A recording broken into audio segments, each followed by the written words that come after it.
Habari za wakati huu mtazamaji, mimi ni Benjamin Misanga na huu ni mwendelezo wa matangazo yetu. Jeshi la Israeli na kundi la Hezbollah wameshutumiana kwa kuvunja makubaliano ya kusitisha mapigano. Awali Israeli ilisema imefanikiwa kuzuia makombora kadhaa yaliyofyatuliwa kutoka Lebanoni, huku ving'ora vya tahadhari vikisikika katika eneo la Shtula. Kwa upande wake, Hezbollah ilithibitisha kupitia Telegram kwamba ililenga eneo hilo kwa shambulio la makombora.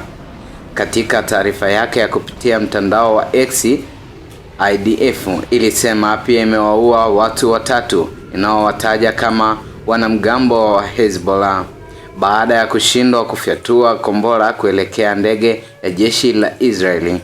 IDF pia ilidai kuwa katika matukio mawili tofauti Hezbollah ilifyatua makombora dhidi ya wanajeshi wake walioko kusini mwa Lebanoni, ikisema kuwa hatua hizo ni uvunjaji wa wazi wa makubaliano ya kusitisha mapigano.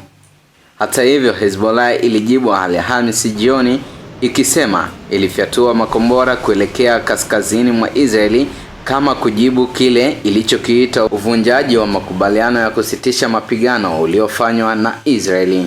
Wakati huo, shirika la habari la taifa la Lebanoni linaripoti kuwa Israeli imefanya mashambulizi katika mji wa Tare ulioko kusini mwa nchi hiyo. Wakati huo, shirika la habari la taifa la Lebanoni linaripoti kuwa Israeli imefanya mashambulizi katika mji wa Tare ulioko kusini mwa nchi hiyo asubuhi ya leo. Wakati huo, Marekani ikiendelea kuzuia usafiri wa majini wa kuingia na kutoka katika bandari za Irani, vikosi vya Marekani vilisema vitazuia au kurudisha nyuma meli zinazosafiri kwenda au kutoka pwani ya Irani.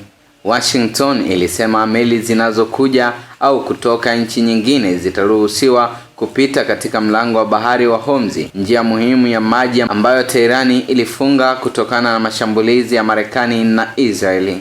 Marekani itategemea meli zake za majini kudhibiti bandari za Irani na hivyo kuzuia uwezo wa Teherani kufaidika na uwezo wa mafuta nje ya nchi katika jaribio la kuweka shinikizo kwa nchi hiyo. Hii inakuja baada ya wapatanishi kutoka pande zote mbili kushindwa kufikia makubaliano ya kukomesha vita ambavyo vilianza tarehe 28 Februari, lakini kwa sasa nchi hizo ziko chini ya makubaliano ya kusitisha mapigano kwa muda usiojulikana.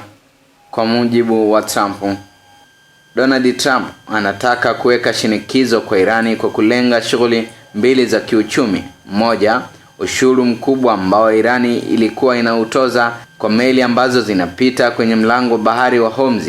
Pili, kuzuia mapato ya Irani kutokana na mauzo ya mafuta.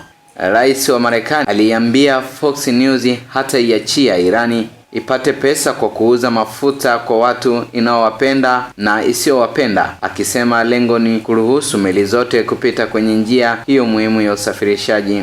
Irani imejibu kwa kuita kizuizi hicho uharamia, ikitishia kisasi kwa kushambulia bandari katika mataifa ya Ghuba.